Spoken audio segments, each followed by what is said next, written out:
Hello everyone, मैं अजय नेवड़ आपका बहुत बहुत स्वागत करता हूं अपने ऑनलाइन प्लेटफॉर्म पे। जो बच्चे प्लस टू के अंदर है और उसके साथ साथ आप जेई की प्रिपरेशन कर रहे हो, तो सभी बच्चों के लिए मोस्ट इंपोर्टेंट हमारे पास जो सीरीज चल रही है वो जेई की चल रही है, जिसके अंदर आपको पूरा प्लस वन और प्लस टू का सिलेबस जो है वो कंप्लीट करवाया जाएगा।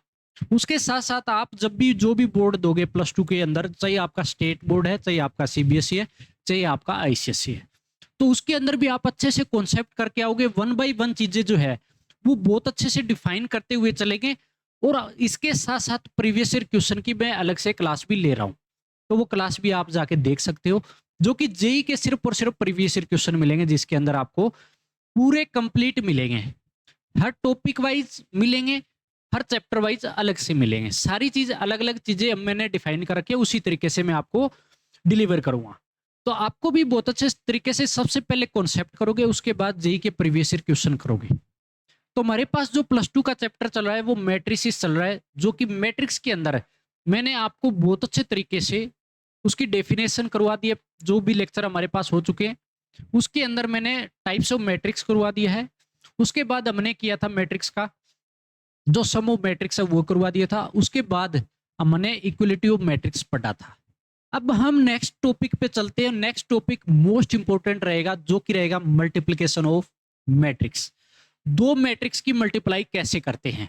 तो देखो यार, अगर बात करते हैं कि मोस्ट इंपोर्टेंट पार्ट इसलिए रहता है ये कि जब बच्चे इसको करते हैं ना यार, तो एक एक चीजें बहुत अच्छे से करनी पड़ती है, तब जाके मल्टीप्लिकेशन सीखते हैं। लेकिन मैं आपको सिर्फ एक क्वेश्चन के अंदर आपको सिखा दूंगा कि मल्टीप्लाई कैसे की जाती है कोई भी मैट्रिक्स की, और उसी कॉन्सेप्ट पे आपको आगे बढ़ना है, उसी कॉन्सेप्ट पे आपको सारी चीजें करनी है।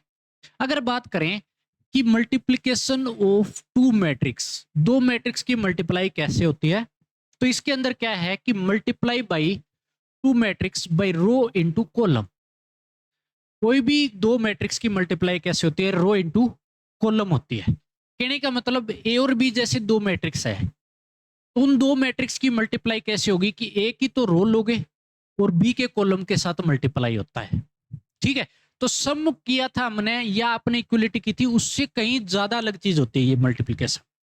अब इसमें क्या है कि जैसे A B is possible, A B possible कब होगी, जब when number of columns in A equal to number of rows in B. कहने का मतलब ए बी पॉसिबल कब है, जब number of column in A के नंबर ऑफ कॉलम किसके बराबर हो जाए, बी के नंबर ऑफ रो के, तो ए बी पॉसिबल होगी।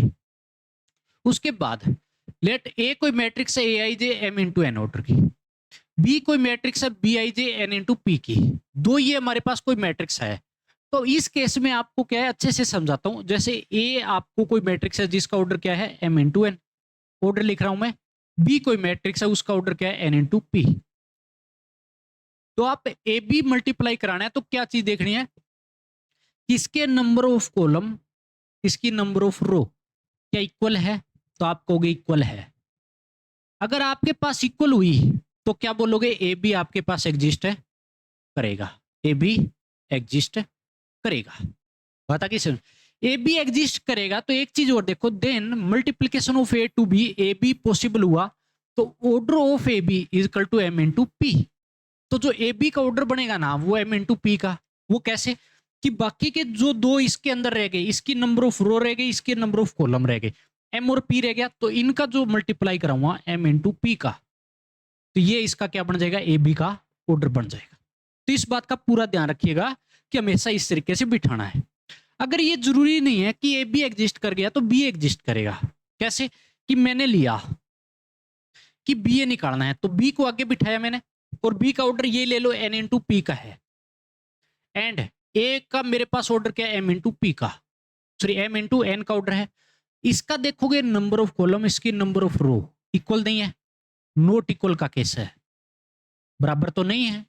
अगर बराबर नहीं है ना तो आप क्या बोलोगे, B A does not exist, B A does not exist, B exist है नहीं करेगा। बात आगे समझ, इस तरीके से आपको देखना है हमेशा। तो इसके अंदर कोई जरूरी नहीं है कि आपको स्क्वायर मैट्रिक्स का ही मल्टीप्लाई पॉसिबल है, या ऑर्डर हो, ऑर्डर सेम हो तभी मल्टीप्लिकेशन पॉसिबल है। सिर्फ एक कंडीशन याद रखने मल्टीप्लिकेशन के अंदर, जो आप ये देखोगे कि number of column number of row के बराबर होना चाहिए, तब मल्टीप्लिकेशन पॉसिबल है। चाहे ऑर्डर सेम ना हो, चाहे स्क्वायर भी ना हो, कोई भी मैट्रिक्स अगर स्क्वायर की फॉर्म में ना है तो भी चलेगी, लेकिन ये कंडीशन 100% सेटिस्फाई करेगी, तब मल्टीप्लिकेशन है क्या होगा, पॉसिबल होगा। अब मेरे पास फॉर एग्जांपल आपको दिया कि रो इनटू कॉलम कैसे मल्टीप्लाई कराते हैं, एक ही एग्जांपल में आपको सिखा देता हूं। तो ये मेरे पास ए कोई मैट्रिक्स है, दूसरी बी कोई मैट्रिक्स है, तो आपको ए बी एंड बी ए निकालना है। तो ए बी अगर आप निकालते हो तो आपको क्या देखना है, ए बी के लिए ए आगे बेटा इसका नंबर ऑफ कॉलम इसकी नंबर ऑफ रो क्या बराबर है, तो आप कहोगे इक्वल है। अगर आपके पास इक्वल है, इस केस में इक्वल हुआ, तो आप क्या बोलोगे, ए बी जो है वो क्या करेगी, एग्जिस्ट है करेगी। तो ए बी की मल्टीप्लाई करा के दिखा देता हूं मैं कैसे करना है। तो इसकी नंबर, इसकी रो और इसके कॉलम के साथ मल्टीप्लाई कराना है, कैसे होगा ये चीज देख लो आप। ठीक है, पहला एलिमेंट इस पहले एलिमेंट के साथ मल्टीप्लाई करा दो, कितना हो गया 2 इंटू 2 4, प्लस का साइन लगाना है, हमेशा हमेशा ऐड करना है, मल्टीप्लाई करा करा के एलिमेंट को ऐड करना है। फिर इस वन का इस वन के साथ मल्टीप्लाई, +1 किया, बात आ गई सब। अब ये पूरा पहले कॉलम के साथ हो गया, अब दूसरे कॉलम पे जाएंगे।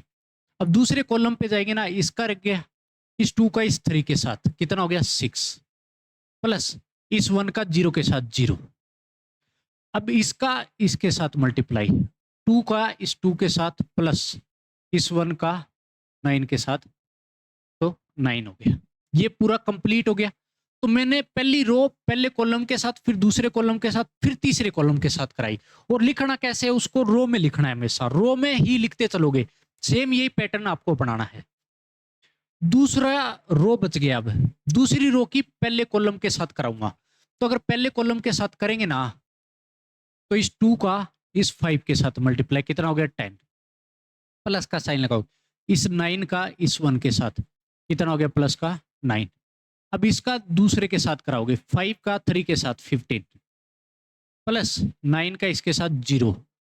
अब इसका नेक्स्ट के साथ कराएंगे, तो 5 का इस 1 के साथ, मेरे पास हो गया 5। अब इस 9 का इसके साथ, कितना हो गया 81। तो मैंने दूसरी रो की तीनों कॉलम के साथ 1 बाई 1 करा दी और उनका ऐड कर दिया, और रो में क्या किया मैंने, लिखते चला है। अब ये अगर मैं सोल्व करता हूं तो मेरे पास कितना आ गया, ये चीज देखो।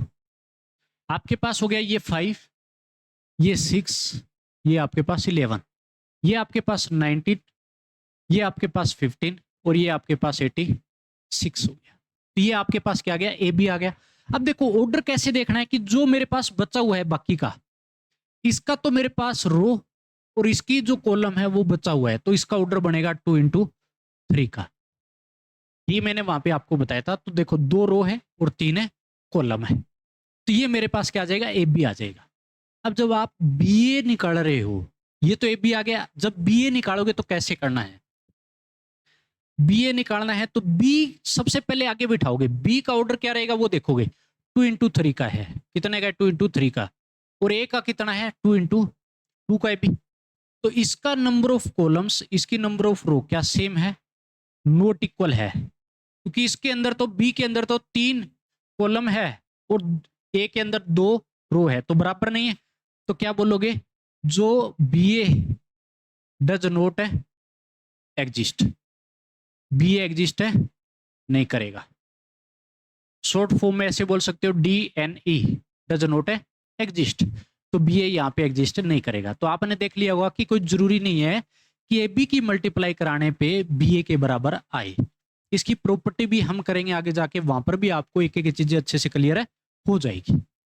तो इस तरीके से आपको मल्टीप्लाई करनी है रो इनटू कॉलम के साथ।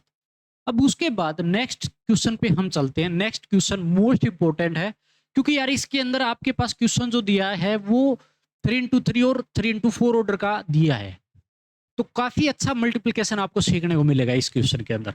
अगर ये क्वेश्चन कर लिया तो मान के चलो आप मल्टीप्लिकेशन के अंदर कहीं पर भी आप अटकोगे नहीं, कहीं पर भी आपको दिक्कत है नहीं आएगी। तो सबसे पहले आपको निकालना है ए बी एंड बी ए निकालना है। तो ए बी के लिए ए बी निकालना है, तो ए का नंबर ऑफ कॉलम्स बी का नंबर ऑफ रोज क्या इक्वल है भी, तो आप कहोगे इक्वल तो है, इक्वल है तो इसका मतलब मैं क्या बोलूँगा कि ए बी जो है वो एग्जिस्ट करेगी। तो ए बी एग्जिस्ट करेगी तो निकाल देते हैं। निकालेंगे कैसे, ये देखो, ए को मैंने क्या कराया, पहली रो लिया और इसके पहले कॉलम के साथ मल्टीप्लाई कराया। 1/1 कैसे कराते, इस 1 का इस फर्स्ट एलिमेंट के साथ 1। अगला साइन प्लस का लगाते हैं, लेकिन -3 और 2 को मल्टीप्लाई कराया तो -6 हो गया, तो माइनस हो जाएगा प्लस का। तो इस 2 का इस 1 के साथ, तो प्लस का क्या हो जाएगा, 2 हो जाएगा। पता की समझ में, ऐसे करना है। अब पहली रो का दूसरे कॉलम के साथ कराओगे, तो दूसरे कॉलम के साथ जब भी कराएंगे तो कैसे करोगे कि 1 का 4 के साथ, 1 का 4 के साथ कितना हो जाएगा 4, -3 का 4 के साथ माइनस का 12, 2 का -2 के साथ माइनस कितना हो जाएगा 4। बता गई समझ। अब इसका तीसरे कॉलम के साथ कराओगे तो 1 -3 प्लस का 2, ये हो गया कंप्लीट। अब इसका जो है चौथे कॉलम के साथ कराएंगे, अब 1/1 कराते चलना है, मैंने यही बोला है आपको। तो 1 का 0 के साथ 0, -3 का 1 के साथ माइनस का 3, प्लस 2 का इस 2 के साथ प्लस का 4, तो ये मेरे पास पूरा कंप्लीट हो गया। बता किस, तो पहला रो तो सब कॉलम के साथ बी के कंप्लीट हो गया। अब मैं क्या करूंगा, दूसरी रो उठाऊंगा और पहले कॉलम के साथ करूंगा 2 का इस 1 के साथ, तो कितना हो गया 2, इस 1 का इस 2 के साथ, पहले मैंने इसके साथ करवाया 1 का 2 के साथ प्लस का 2, -3 और 1 माइनस का 3, ठीक है। अब इसका दूसरे के साथ कराऊंगा तो मेरे पास कितना हो गया, 4 दूनी 8, 1 और 4 प्लस का 4 और प्लस का 6 हो गया, माइनस का 3 और माइनस का 2 प्लस का 6 होगा।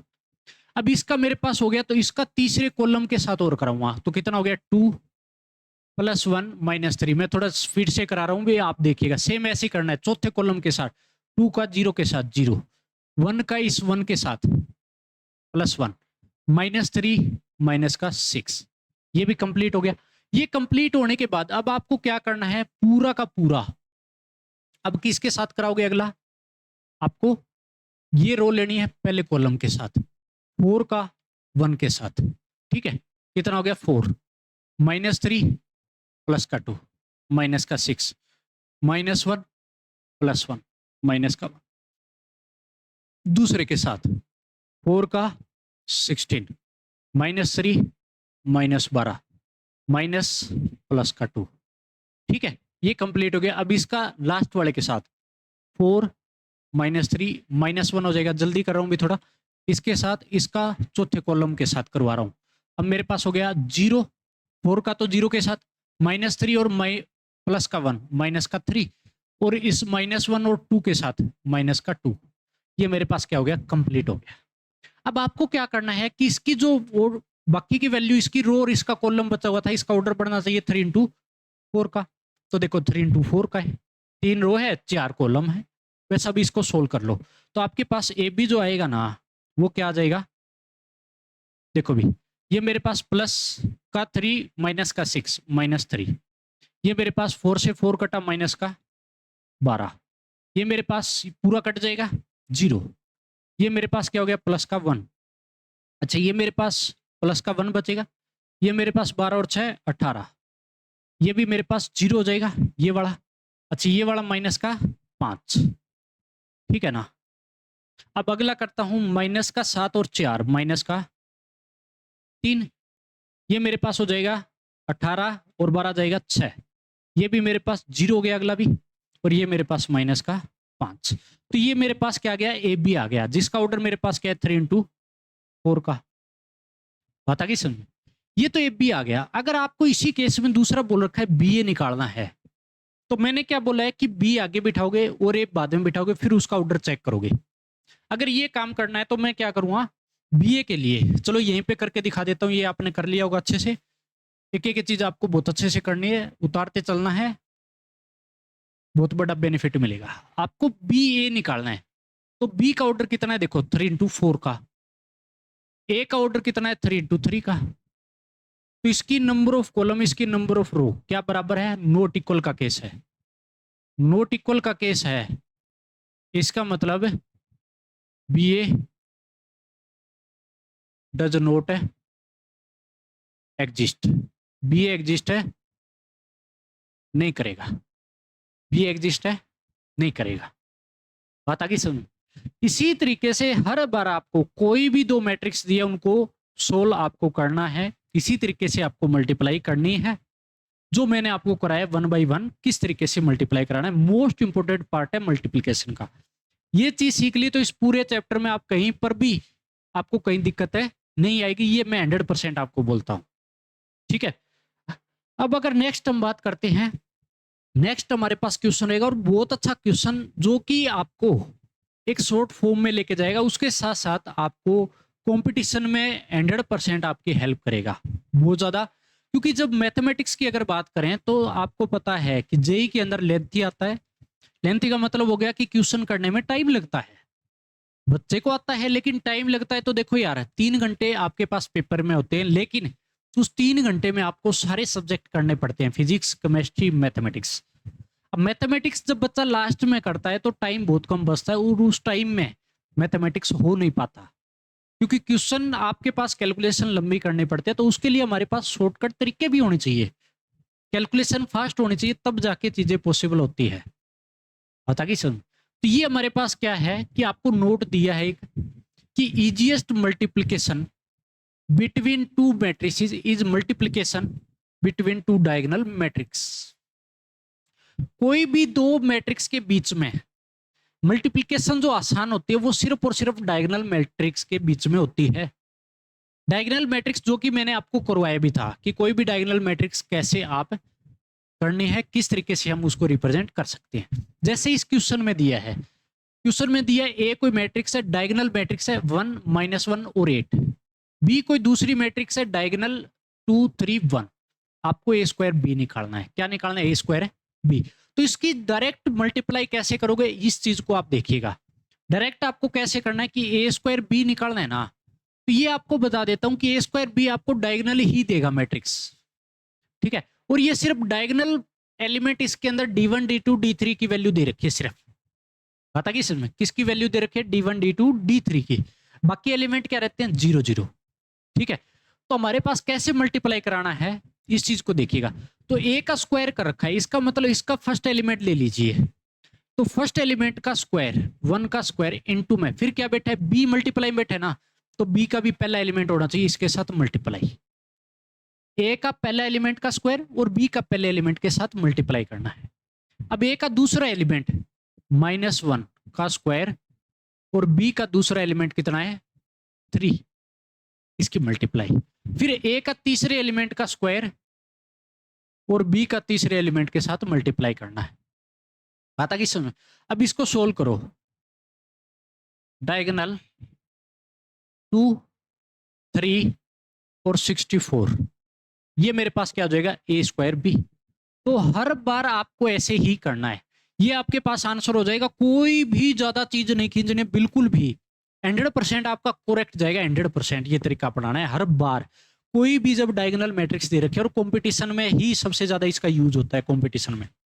ठीक है, 100% आप डायरेक्ट ऐसे कर सकते हो। कोई डायगोनल मैट्रिक्स है ना, उसको इस फॉर्म में लाके भी आप सोल्व कर सकते हो कि सिर्फ डायगोनल एलिमेंट दिए बाकी 0 0 है।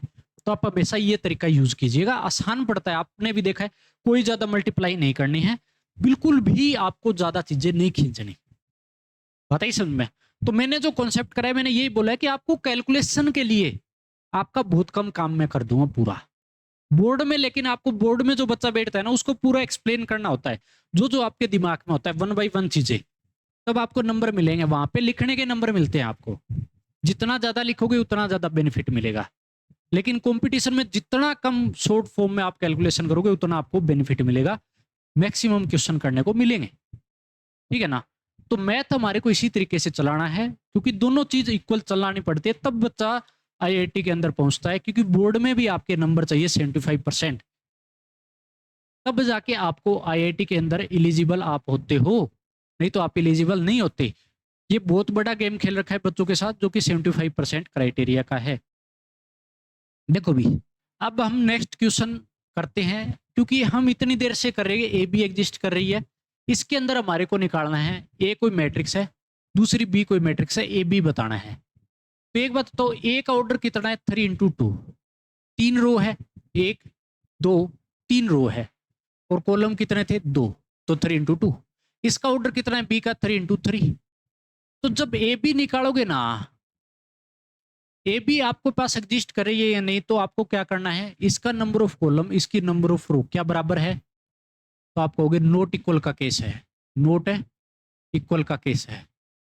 अगर नोट इक्वल का केस है इसका मतलब ए बी डज नोट है एग्जिस्ट, ए बी तो एग्जिस्ट नहीं करेगी।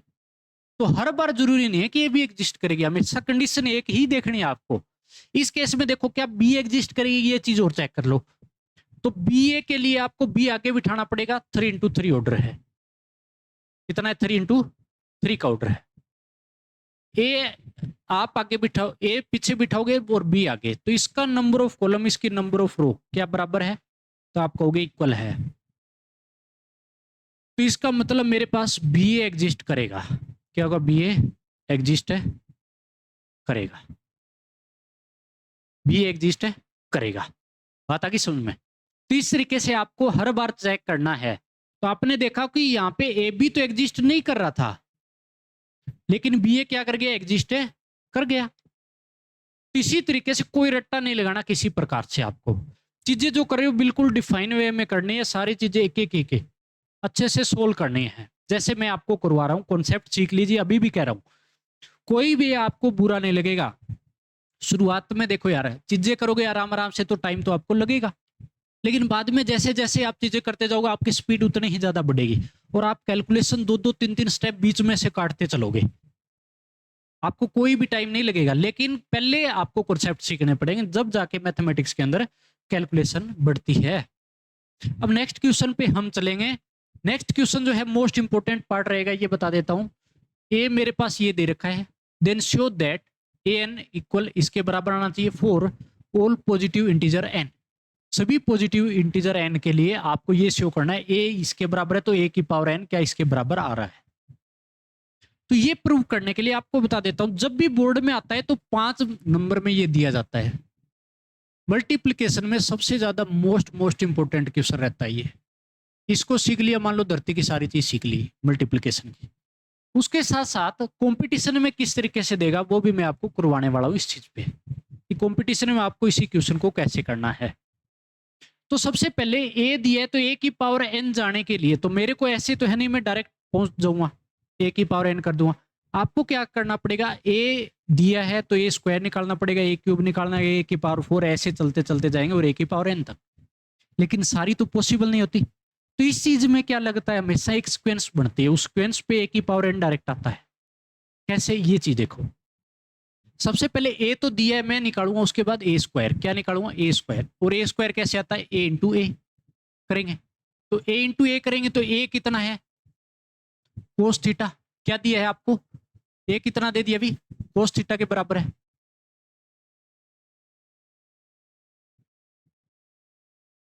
साइन थीटा यहाँ पे माइनस साइन थीटा और कोस थीटा, इसके बराबर आपको क्या दिया है ए दिया है। इनटू में ए और कर रहा हूं वापिस, तो सेम लिखूं इसको कोस theta sine theta minus sine theta. इसका शॉर्टकट तरीका भी बताऊंगा कैसे करना है आपको, जब कंपटीशन में बैठोगे तो मल्टीप्लाई करते करते तो इस क्वेश्चन में थक जाते हैं। तो आपको जब भी ए स्क्वायर करवा तो इसकी पहली रो इस पहले कॉलम के साथ, तो कोस थीटा का कोस थीटा के साथ cos square theta, sine theta का माइनस साइन थीटा के साथ, तो प्लस का क्या हो जाएगा बीच में माइनस साइन स्क्वायर थीटा हो गया। अब इसकी दूसरे कॉलम के साथ कोस theta sine theta, cos theta into में साइन थीटा, बीच में प्लस का साइन लगेगा साइन थीटा और कोस थीटा, साइन थीटा और कोस थीटा। ओच पोच नहीं करना, बिल्कुल भी चीजें अच्छे से करनी है, ओच पोच करोगे तो दिक्कत आएगी यार, ठीक है ना। इस क्वेश्चन में एक एक चीज अच्छे से देखनी है आपको। ये हो गया। अब दूसरी रो का पहले कॉलम के साथ माइनस का sine theta into cos theta, अब इसका इसके साथ माइनस का कोस थीटा और साइन थीटा हो गया। अब इसका इसके साथ तो माइनस का साइन स्क्वायर थीटा और प्लस में कोस स्क्वायर थीटा। तो ये मेरे पास कोई भी मैट्रिक्स की मल्टीप्लाई होगी ए स्क्वायर की। ठीक है, अब आपको जब भी सोल्व कर रहे हो तो आपको ये फॉर्मूला तो याद है कि cos square theta minus sine square theta, trigo के अंदर हम पढ़ते हैं +1 में। तो ये होता है कोस 2 थीटा का फॉर्मूला। किसका होता है? कोस है 2 थीटा का। ये जब भी करोगे ना कोस theta sine theta, sine theta cos theta, तो इसको अगर लिखूं तो मैं ऐसे लिख सकता हूं ना कि मेरे पास 2 times sine theta into cos theta, और ये फॉर्मूला किसका होता है? साइन है 2 थीटा का। बात आ गई समझ में? तो ये हो जाएगा मेरे पास साइन है 2 थीटा का फॉर्मूला। बात आ गई? ये माइनस माइनस के अंदर है, minus sine theta cos theta minus cos theta sine theta, minus 2 time हो जाएगा तो माइनस का साइन है 2 थीटा के बराबर हो जाएगा ये भी। ये सेम यही फॉर्मूला बेटा है, cos square theta minus sine square theta लिख सकता हूं, तो कोस है 2 थीटा के बराबर हो जाएगा। किसके बराबर हो जाएगा? कोस है 2 थीटा के बराबर। तो इस तरीके से मैंने क्या निकाला? ए स्क्वायर निकाला। क्या निकाला मैंने? ए स्क्वायर निकाल लिया। सिमिलरली आपको क्या निकालना है? ए क्यूब निकालना है। क्या निकालना पड़ेगा? ए क्यूब। तो ए क्यूब के लिए मेरे को क्या करना पड़ेगा? मैं करूंगा ए स्क्वायर इंटू में ए करूंगा, बेस सेम है, पावर ऐड होगी तो ए क्यूब बन जाएगा ना। वही सेम तरीका नॉर्मल अलजेब्रा काम करेगा यहाँ पे। तो आपके पास ए स्क्वायर कितना आया था? ये चीज देखिएगा आप, cos 2 theta sine 2 theta minus sine 2 theta cos 2 theta, और ए क्या था? Cos theta sine theta minus sine theta cos theta. यहाँ पे एंगल थीटा था, यहाँ पे इसका डबल बैठा है, बस और कुछ नहीं था। ठीक है ना? ये क्वेश्चन आपको याद ही हो जाएगा, इस तरीके से बता दूं आपको। मेरे पास कोस 2 थीटा साइन 2 थीटा माइनस का साइन 2 थीटा,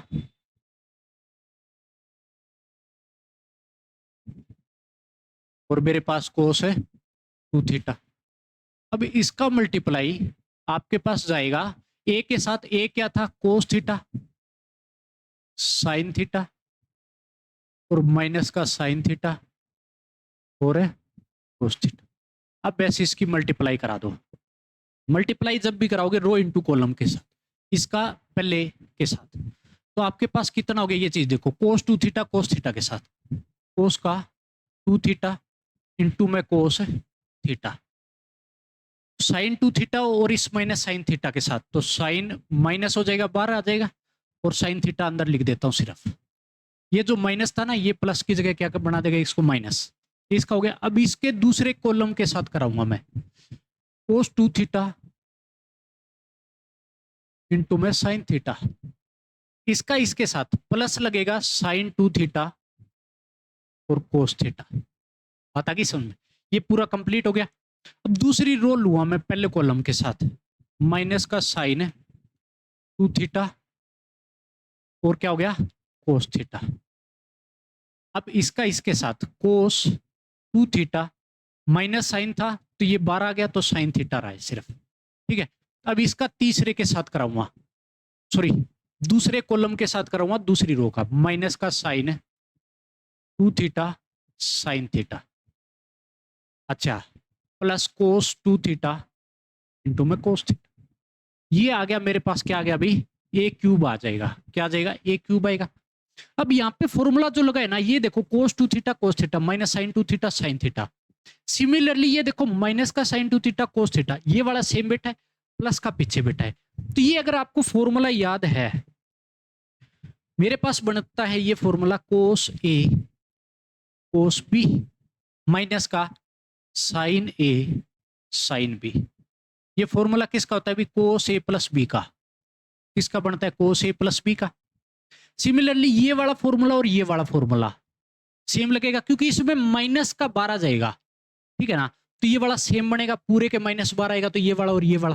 तो इसका क्या है कि मेरे पास अगर बात करूं साइन ए कोस बी प्लस कोस ए साइन बी, कहने का मतलब इसमें जो फॉर्मूला लग रहा है वो ये लग रहा है साइन ए कोस बी प्लस कोस ए साइन बी। तो कितना हो जाएगा? साइन ए प्लस बी। ठीक है ना?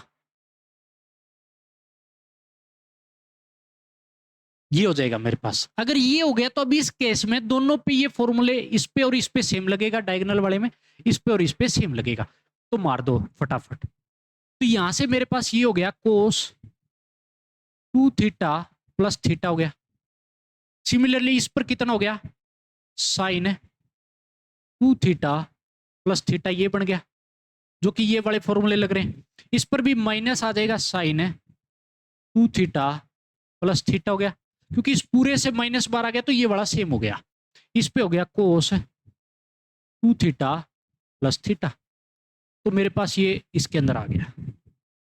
तो यहां से जब भी इसको सोल्व किया तो मेरे पास कितना आ गया, इसको सोल्व किया तो मेरे पास हो गया कोस का 3 थीटा, ये हो गया मेरे पास साइन का 3 थीटा, ठीक है। ये मेरे पास हो गया माइनस का साइन 3 थीटा, ये हो गया कोस का 3 थीटा, ये मेरे पास ए क्यूब आ गया।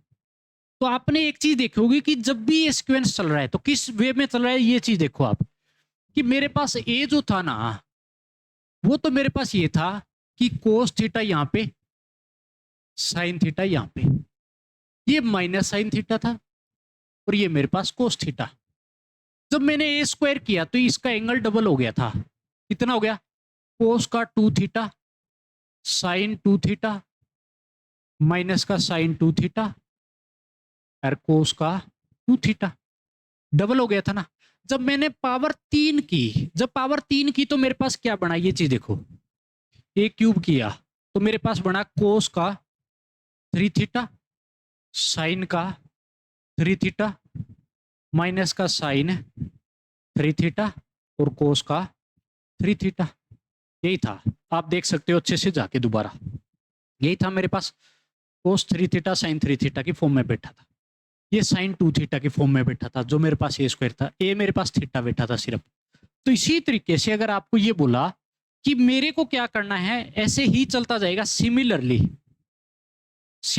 मेरे को जो बताना है ना, वो ए की पावर एन बताना है। क्या बताना है आपको, ए की पावर एन की वैल्यू बतानी है। तो क्या रहेगी, एंगल जब पावर 1 थी तो थीटा बैठा था, जब मैंने स्क्वायर किया तो डबल हो गया, जब मैंने क्यूब किया तो मेरे पास 3 टाइम्स हो गया। तो ए की पावर एन करूंगा तो सिर्फ कितना हो जाएगा, एन टाइम हो जाएगा, cos N theta sine N theta minus का साइन एन थीटा और कोस का एन थीटा।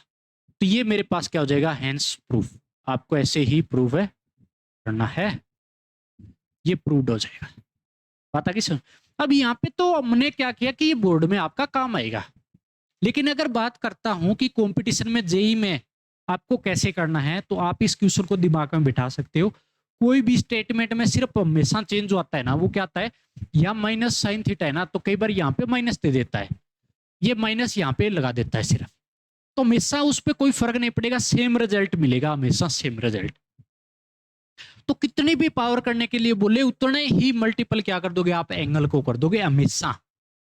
कुछ भी सोल्व नहीं करना है कंपटीशन में, लेकिन बोर्ड के अंदर पूरा सोल्व करके दिखाना पड़ेगा 1 बाय 1, जो मैंने जितना आपको करवाया है उसी बेस पे आपको चलना पड़ेगा।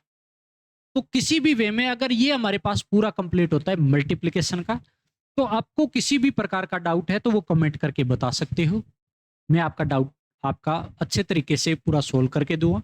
भी आपको हर चीज, हर कॉन्सेप्ट बहुत अच्छे से सीखना है। मैं भी आपको 1 बाय 1 जो चीजें करा रहा हूँ, एक एक चीजें आराम आराम से करवा रहा हूँ, आपको बड़े मजे से चीजें करनी है। आपको ऐसे नहीं कोई जल्दबाजी करनी है यार, क्योंकि हमारे पास जो पूरा साल पड़ा है इस चीज में, पूरे साल में एक एक कॉन्सेप्ट अच्छे से सीखोगे, जब जाके आपका जेई मेन और जेई एडवांस दोनों क्वालिफाई होते हैं।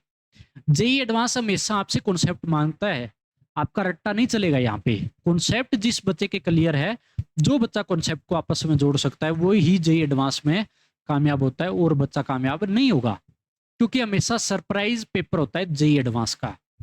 अब की बार कितने नंबर का आएगा किसी को पता नहीं, अगली बार कितने नंबर का आएगा किसी को पता नहीं, किस टाइप के क्वेश्चन आएंगे किसी को पता नहीं, अलग अलग टाइप के क्वेश्चन आते हैं। अब मान लो मल्टी करेक्ट के दे दिए आपको, इंटीजर के दे दिए, मैट्रिक्स टाइप दे दिए, अलग अलग टाइप से क्वेश्चन देता है। तो इसीलिए पहले से पता नहीं होता, न्यूमेरिकल आएगा, इंटीजर आएगा, जितने भी टाइप अलग अलग देता है, कौन सा डिलीट कर देता है, कौन सा टाइप ऐड कर देता है।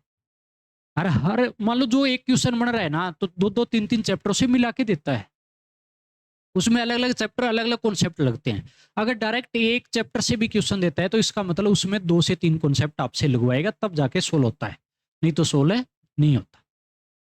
तभी कह रहा हूं आपको, कॉन्सेप्ट जिस बच्चे के अच्छे हैं वो जेईई एडवांस में हमेशा आराम से कामयाब होता है। नहीं तो कामयाबी जेईई एडवांस में नहीं मिलती। एक ही तरीका है कॉन्सेप्ट सीखने का, जो कि जेईई मेन, जेईई एडवांस और बोर्ड में सब जगह आपके काम आता है और इन फ्यूचर भी आपके काम आएगा जब आपने बेसिक अपना बहुत अच्छे से बना लिया है, चीजें बहुत अच्छे से कर ली है। चलो मिलते हैं नेक्स्ट वीडियो के अंदर मिलेंगे, उसके बाद हम प्रॉपर्टीज पे पढ़ेंगे, मल्टीप्लिकेशन की जो भी क्वेश्चन आएंगे वो करेंगे। तो सभी बच्चे जुड़े और अपने प्लेटफॉर्म पे आपको ये जो लेक्चर है वो अपने ऐप पर भी मिल जाएंगे, जो कि अजय न्योल मैथमेटिक्स के नाम से ही अपनी एप्लीकेशन है। किस नाम से है? अजय न्योल मैथमेटिक्स के नाम से अपनी एप्लीकेशन है, इस पर भी आपको मिलेगी। ठीक है, यहां पर भी जुड़ सकते हो, कोई दिक्कत नहीं है। सारे लेक्चर मिलेंगे आपको चैप्टर वाइज, टॉपिक वाइज। तो नेक्स्ट वीडियो में मिलेंगे। इतने तक आपको पूरे लेक्चर आपको कंप्लीट करने हैं, पूरे कॉन्सेप्ट अच्छे से करने, और प्रैक्टिस भी आपको बहुत अच्छे से लगानी है अलग अलग बुक के अंदर। वो भी मैं आपको बताऊंगा कि कौन सी बुक आपको लेनी है, किस तरीके से आपको जेईई के अंदर यूज करना है, किस तरीके से आपको बोर्ड के अंदर करना है, कहाँ से आपको प्रीवियस ईयर क्वेश्चन लगाने हैं, सारी बातें करेंगे हम।